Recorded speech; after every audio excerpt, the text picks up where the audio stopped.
Fala galera, professor Juliano na área com vocês novamente aí. Pessoal, a gente está falando sobre esse assunto da chamada Guerra Fria, né? Que você já está ligado que significa esse período que a gente tem essas duas superpotências que são Estados Unidos da América e União Soviética buscando o domínio, a hegemonia do território mundial, certo? E outra coisa, né, nós temos além disso a ausência de um conflito militar direto entre Estados Unidos da América e União Soviética. Os embates não acontecem diretamente. Por quê? Porque ambas as potências possuem armamentos nucleares. Então, poderia ser uma guerra que acabaria com a humanidade como um todo, acabaria com a Terra, né? Isso era um problema, porque ao invés de acabar com o inimigo, você se autodestruiria também. Então é um período de uma paz muito complicada, mas também de uma guerra impossível, né? Porque a guerra direta entre esses países, ela nunca aconteceria, tá? Só em casos de interferência de um lado ou do outro, como nós veremos na nossa próxima aula, que é a Guerra do Vietnã. Tá bom? O que a gente vai ver nessa aula de agora, pessoal? Antes disso, né, só para você se localizar, a gente está utilizando ali o volume 2 do teu material didático, semana 8, aula 1. A próxima é a nossa última aula desse assunto que a gente tem aqui. Não é o fim da Guerra Fria, a gente tem mais coisas sobre Guerra Fria, só que no outro volume do material didático, beleza? Então, vimos então já alguns elementos característicos aqui da Guerra Fria, né? E falaríamos nessa nossa aula de hoje especificamente sobre a chamada Revolução Chinesa, tá? Naquele aspecto que a gente tem também de, buscas pelas independências e também de libertação de domínios ainda imperiais, como é o caso da China. Vamos lá. Revolução Chinesa, galera. Hoje em dia, a China é uma das maiores potências econômicas que existem no mundo, né? A China é comunista, todo mundo gosta de falar, mas é um socialismo de mercado, na verdade, que a gente tem agindo na China nos dias de hoje, né? Desde a década de 70 já é assim, não está aqui, está no próximo slide. E a China vai ter, então, o seu desenvolvimento até hoje com algumas características comunistas e outras características mais liberais. Isso é aspecto que depois do teu professor de geografia ou no ensino médio nas aulas de sociologia você vai conseguir entender melhor, tá bom? Não se preocupa com isso agora. Saiba então que a China hoje é uma das maiores potências econômicas que existem, né? Hoje em dia a gente está vivendo nesse período de pandemia, infelizmente, que a gente fala muito sobre a China, na maioria das vezes de maneira negativa, devido à origem, o epicentro do surgimento do coronavírus ser lá no mercado da cidade de Wuhan, né? Mas a China sempre estava nos noticiários, principalmente durante os primeiros anos dos anos 2000. Né? A China se transformou de uma das maiores potências, né, na década de 2000 a 2010, 2001 a 2010, foi um período de enorme crescimento, né? Na verdade já desde o final da década de 90, a China tem um crescimento econômico espetacular. A gente tem ao mesmo tempo o desenvolvimento econômico fascinante, gigantesco que a China possui, mas em contrapartida a gente tem os trabalhadores recebendo em alguns momentos lá na China menos de $1 por dia para sobreviver, né? É um paradoxo que a gente vai ter. É um grande desenvolvimento econômico, sim, mas a que custo? Né? Você tem o trabalho quase semi-servil, semi-escravo em algumas regiões da China até os dias de hoje. Né? A China hoje em dia você não tem liberdade de expressão, você não tem, por exemplo, a possibilidade de acesso à plataforma do YouTube. Você já pensou a tua vida sem YouTube? Não tem como, cara. Eu não me vejo. Pode tirar o que for, WhatsApp, Facebook, Instagram, mas o YouTube é essencial e eles não têm acesso a essas ferramentas lá. Por quê? Porque o governo comunista chinês controla todos esses aspectos da sociedade. Você pensa, professor, controla, então quer dizer que eles estão preocupados com a segurança. Não, ele controla para te punir. A vigilância tem também uma relação direta com a punição, né? E a gente sabe, então, dessas mazelas que existem na China até hoje. Ok? Então, vamos ver qual é a trajetória da China até que ela chegue a esse período, né? E vamos analisar especificamente a trajetória chinesa, alguns aspectos importantes durante o período da chamada Guerra Fria. Vamos lá, galera. A China, de 1644 a 1911, foi governada pela dinastia Qing. O que é uma dinastia, galera? Pensa aí, consegue definir? Não sabe, né? Às vezes você consegue. Dinastia é uma sequência de governantes de uma mesma família. Não precisa necessariamente ser o pai passando para o filho. Pode ser o pai, daí o irmão assume, ou algum outro parente próximo, isso vai se transformando nessa dinastia, tá? E aí a gente tem uma mesma família, imagina, comandando a China de 1644 a 1911. Eles têm um monarca comandando a China ali então, beleza? Vejam, e esse período que a gente tem vai até 1911, e nesse momento nós temos o surgimento do chamado Kuomintang. O que é o Kuomintang? É o Partido Nacionalista Chinês. É um partido que queria fazer com que essa monarquia, que essa dinastia Qing acabasse e que a China se transformasse ou em alguma república democrática ou em alguma outra forma de governo que o povo tivesse um pouco de participação e que essa família fosse retirada do poder, né? Surge então o Kuomintang, o Partido Nacionalista Chinês.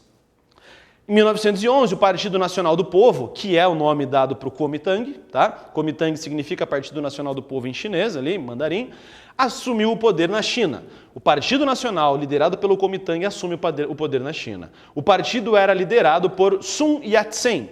Com o apoio dos militares, ele vai proclamar uma república. Olha só, aqui a gente tem uma imagenzinha do último imperador chinês. O imperador Xuantong, daquela dinastia Qing. Essa é uma imagem dele ainda jovem, tá? Para você ver ali que ele está buscando demonstrar com uma roupa militar ali a sua força, né? E aqui, a gente voltando, né? Assume então o Sun Yat-sen com o apoio dos militares e ele vai proclamar uma república na China nesse período. Esse aqui é o Sun Yat-sen, tá? Esse carinha do bigodinho fininho aqui. Esse é o símbolo que nós temos do Kuomintang, o símbolo que eles utilizavam ali nas suas manifestações para que eles conseguissem assumir o poder. Então você tem uma ditadura assumindo o poder na China para estabelecer uma república, né? Um golpe transitório. Voltando, pessoal, em 1927, assumiu o poder na China, após o Sun Yat-sen, o Chiang Kai-shek.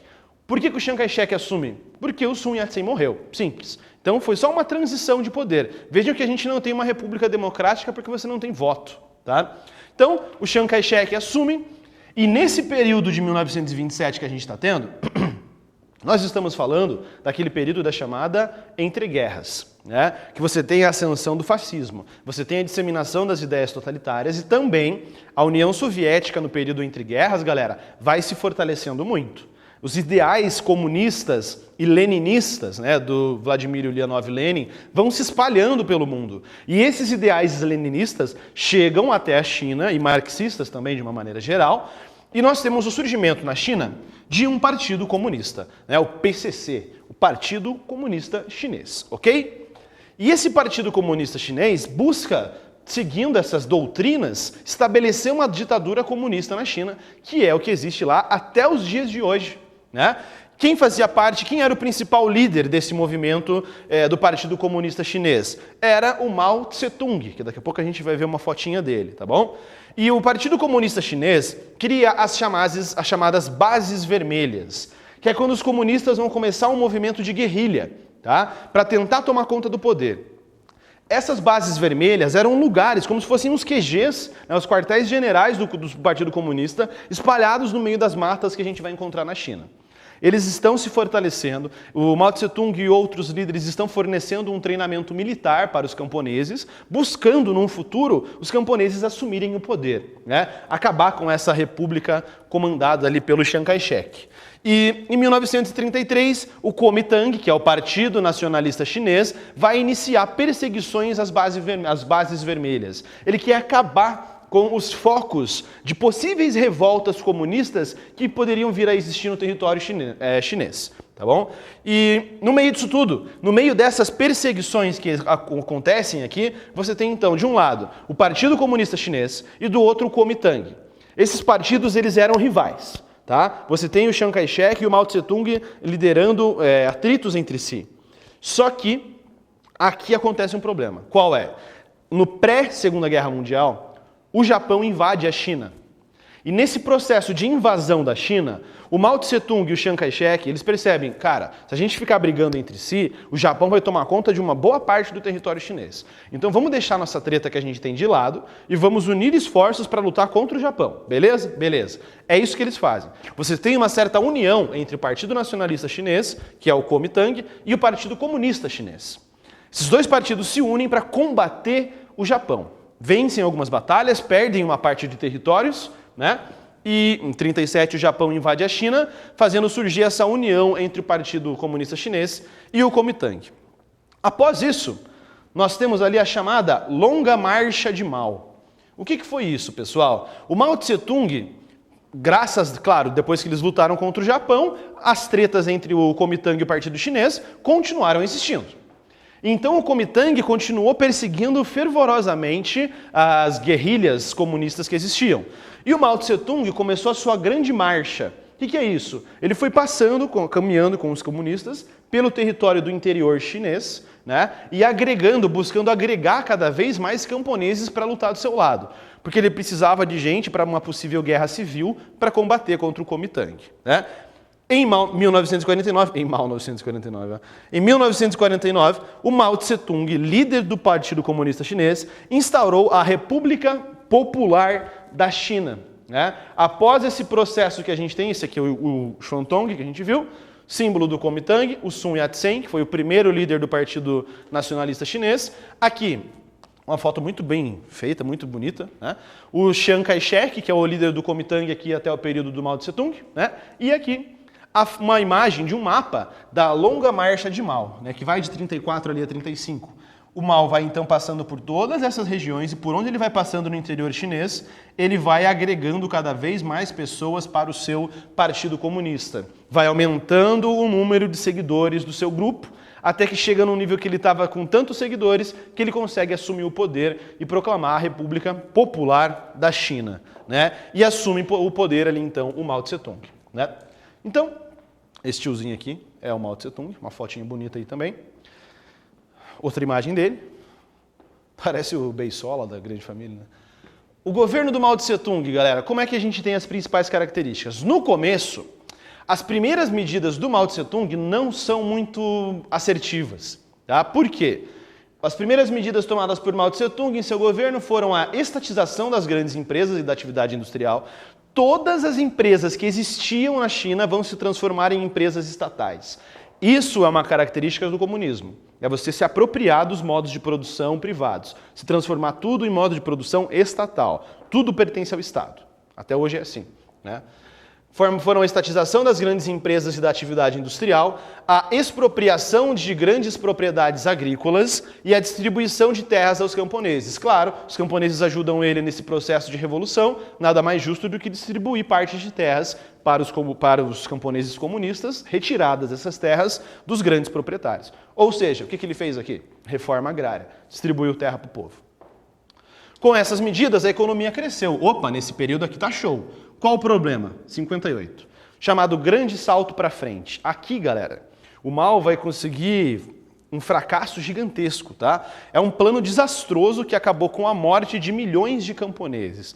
Ele busca, num plano econômico, direcionar locais exclusivos de produção de alimentos, tá? Busca produzir alimentos em regiões específicas, começou a faltar alimento na China e nós temos a morte de milhões de pessoas na China nesse período aqui da chamada Grande Morte de Mao, né? O grande salto para frente. Após esse período, em 68, nós temos o estabelecimento da chamada Revolução Cultural Chinesa. Vejam só, a Revolução Cultural Chinesa, assim como todos os movimentos ideológicos que a gente tem no século XX, e de certa forma os movimentos culturais e de propaganda até os dias de hoje, vão se utilizar de cartazes, né, hoje em dia, de vinhetas, de filmes e músicas, né, para poder, de certa forma, disseminar a sua mensagem. Aqui em 68, o Mao Tse-tung vai começar um processo de doutrinação comunista. Isso que é falado para vocês, que os professores de história no Brasil fazem com vocês, não é doutrinação comunista. Isso aqui é a gente tentando passar para vocês informações que te possibilitem um pensamento mais crítico. Se fosse feita realmente uma ditadura comunista, como é que fala? Doutrinação comunista, você não tinha uma disseminação cada vez maior, recentemente, de partidos liberais e de grupos de defensores de ideologias liberais no Brasil, certo? Então, isso aqui é doutrinação comunista. O que eles fizeram? Era o espalhamento, a disseminação de imagens, de cartazes, né, e principalmente a educação das crianças chinesas voltadas ao comunismo, tá? A eles compreenderem o comunismo e aceitarem isso quase como se fosse uma religião. E aí a gente tem o chamado Livro Vermelho de Mao Tse-tung. O Mao Tse-tung ele leu muitos livros de escritores e autores socialistas e comunistas e criou uma vertente para ele, né, o chamado maoísmo. E nessa vertente, ele escreve aqui nesse livrinho os princípios doutrinados ali comunistas que ele achava que eram corretos. E todos na China, nesse processo, a partir de 1968, tem que ter contato com esse livro e tem que ser feito quase que uma lavagem cerebral com essas pessoas, né? Então, o que era essa doutrinação da Revolução Cultural Chinesa? Adoração ao Mao Tse-tung, ele era um líder máximo supremo, tem várias e várias estátuas do Mao Tse-tung até hoje espalhadas na China. Claro, se você vai querer desenvolver o seu ideal como sendo o melhor que existe, o outro ideal rival tem que ser demonizado. É sempre assim. Se o comunismo quer sobreviver, ele tem que demonizar o capitalismo. Se o capitalismo quer sobreviver, tem que demonizar o comunismo, né? E nesse contexto aqui, então, mais ainda, Guerra Fria, né? O comunismo se desenvolvendo, criticando o capitalismo. Aqui a gente já tem um corte de vínculos, na verdade, com a União Soviética ali a partir de 72. Mas, enfim, crítica ao capitalismo e doutrinação comunista de verdade. É ensinar só o que é comunismo. E o problema não é só ensinar o comunismo. O problema é você achar que o comunismo é só a coisa certa. E o resto é tudo errado. Isso é doutrinar, né? 72, o presidente dos Estados Unidos, o Richard Nixon, que posteriormente foi, inclusive, pediu para sair com um escândalo famoso lá do Watergate, né, das escutas telefônicas que existiam, mas aqui em 72 o Nixon visitou os Estados Unidos da América, o presidente dos Estados Unidos da América visitou a China, né, e graças a essa visita do Nixon, que ele queria ver lá como é que estava, queria apaziguar os atritos entre os Estados Unidos e China também, né, esse Richard Nixon indo lá, a União Soviética cortou vínculos com a China. Falou, o que o cara dos Estados Unidos está indo fazer aí? Vocês não eram comunistas, não estavam do meu lado? Então agora a gente cortou vínculos. Então você tem o corte de vínculos entre a União Soviética, a principal potência comunista, e a China, uma potência comunista em ascensão. E isso vai acontecendo, e até hoje acontece, né? A gente tem algumas imagens aqui para você ver. Ali as pessoas vestidas, fardadas, com as roupas do exército comunista chinês, lendo ali e repetindo as frases do livrinho vermelho de Mao de uma maneira religiosa, né? E após um período, em 76, o Mao Tse-tung morreu, e aí nós temos a abertura dos negócios ao mercado internacional na China e o estabelecimento do chamado socialismo de mercado. Quem assume o poder na China é um cara chamado Deng Xiaoping. A gente não vai falar sobre isso porque é muita coisa, né? E aí esse processo de revolução cultural chinesa vai se estabelecendo, o comunismo lá ainda funciona até os dias de hoje, né? Entre aspas, porque é um socialismo de mercado. E no decorrer da Guerra Fria, nós temos atritos acontecendo, a população muitas vezes tentando se revoltar contra o governo comunista chinês e não conseguindo, né? Como temos lá a manifestação do dia específico lá da Paz Celestial, que é aquela imagem clássica que você tem no seu material didático, tem uma imagem falando sobre isso, né? Aquela imagem do tanque de guerra e daí entra lá o menino na frente do tanque de guerra que não permite a passagem do tanque. Procurem isso que vocês vão ver e vão achar legal. Aqui, outra imagem para você ver. Se você tem que criar um ídolo, você cria o Mao Tse-tung como sendo um líder máximo, quase como uma figura religiosa, né? E aqui as pessoas idolatrando. Na verdade, é uma imagem mostrando, as pessoas estão idolatrando o Mao Tse-tung, na época dele que era bom, né? Um detalhe bem importante, galera, quem controla o passado, controla o presente. Quando você altera dados sobre o passado, você está mentindo para a população para dizer, na época do mal era bom. As pessoas vão falar, era bom mesmo. E aí elas vão achar que hoje em dia é algo ruim, que deve buscar uma raiz lá naquele período. Tem um livro excelente que fala sobre essa ideia da relação da história do passado com a mudança do controle do presente, que é o 1984, tá? Do George Orwell, que ele vai desenvolver a ideia do Big Brother, lá, o grande irmão, que ele vai falar sobre isso. Enfim. Aqui, uma imagenzinha clássica que a gente tem os grandes líderes do comunismo, né? Vamos de lá para cá. Primeiro o Karl Marx, depois o Friedrich Engels, aqui o Lenin, aqui o Stalin e aqui o Mao Tse-tung. Essas imagens vão sendo espalhadas na China para as pessoas verem eles como sendo heróis, né? E a China hoje em dia é essa superpotência que a gente tem, né? Passando por todos esses processos revolucionários que a gente viu ali então. Beleza, galera? As atividades sobre esse objeto de estudo já estão disponíveis para vocês na plataforma, né? Façam essas atividades. Eu sou o professor Juliano e até a nossa próxima aula. Bons estudos e tchau!